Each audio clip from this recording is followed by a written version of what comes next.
Philippine Coast Guard and Philippine Navy opened their doors to modern technology when it comes to equipment. This is to help strengthen and increase the capability and efficiency of both agencies in doing their jobs.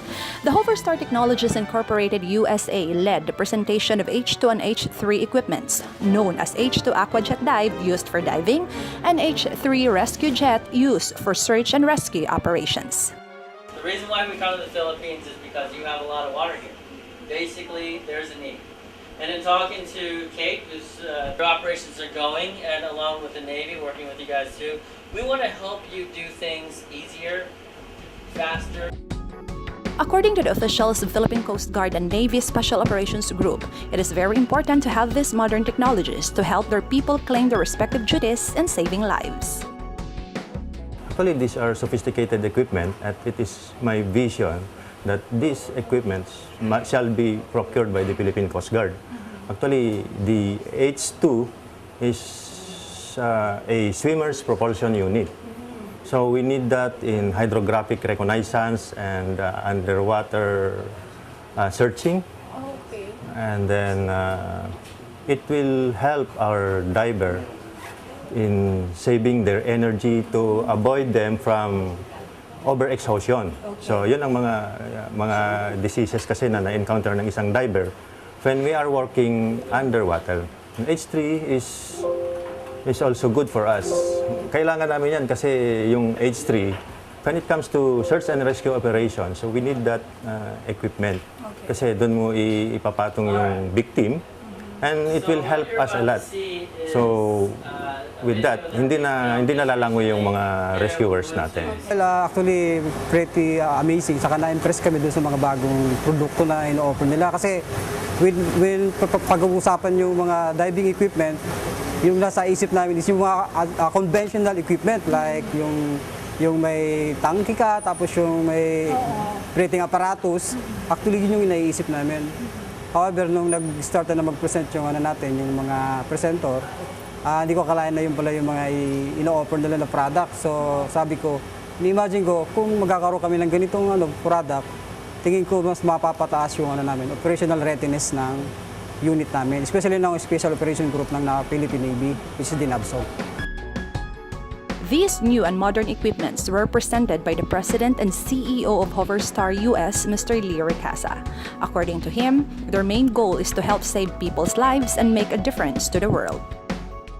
Being that I am the stateside CEO for Hoverstar, my personal vision is to involve myself in as many corners of the world as possible, creating a new way of doing things in the water.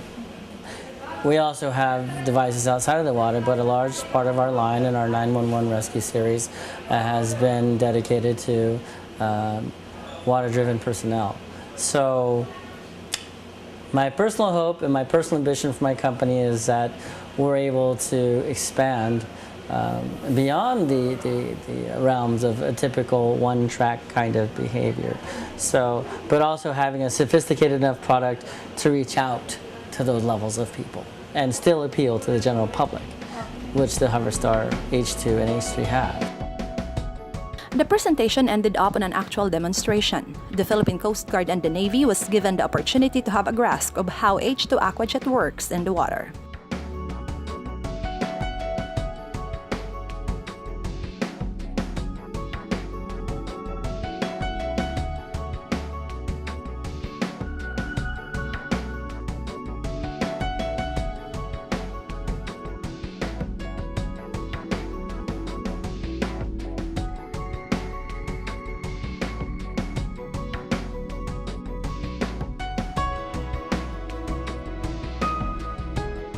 Bilang diver, ang masasabi ko lang unang-una, ma'am, is isa siyang efficient na equipment.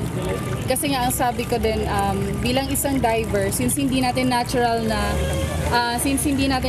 habitat yung water, so kailangan unang-una talaga we have the skills, and then yung equipment, yun yung dapat tayo magre-rely. So actually, ma'am, ito sa tingin ko magagamit natin siya bilang sa diving, no, yung pag, for example, from point A, you're going to point B, and then hindi mo na kailangan mag-exert ng ganong ka-effort to go to point B. So, dahil sa propelling, ano niya. Yeah.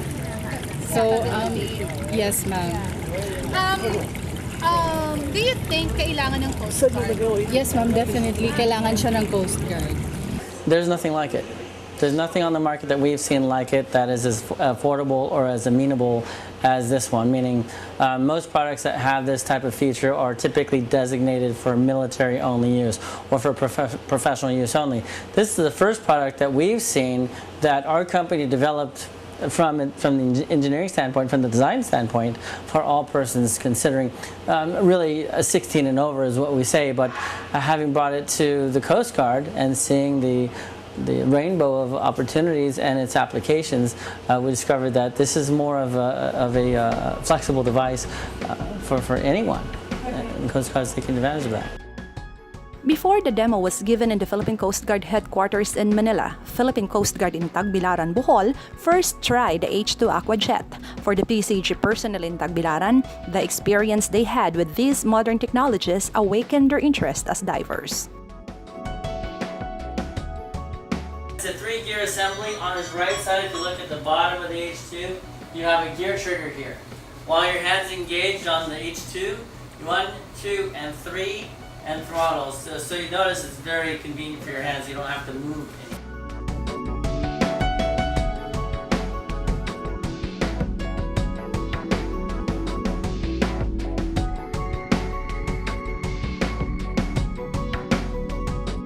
The product is surprisingly user-friendly for a beginner. It is you can easily maneuver it underwater, even if the engine is off, and it's almost weightless underwater. For me, to prevent it instead of, for example, just there's an rescue operation, you can just use it easily instead of making use of oxygen and setting it up. You can go free dive by just using this. You can rescue some people who needs help.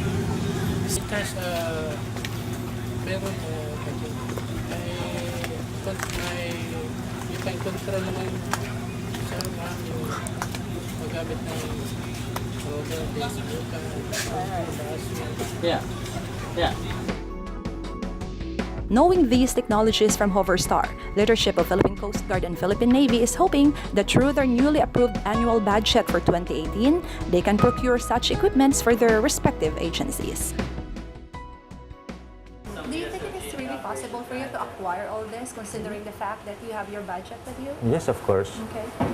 So we can just request that we can just request the fund to be programmed on our APP or annual procurement plan. So we will try to request as the end user. The letter will originate from my unit, and then we will address it to higher headquarters. Then higher headquarters will address the letter to the Department of Budget. Definitely, the product will help the capability of the Navy, considering those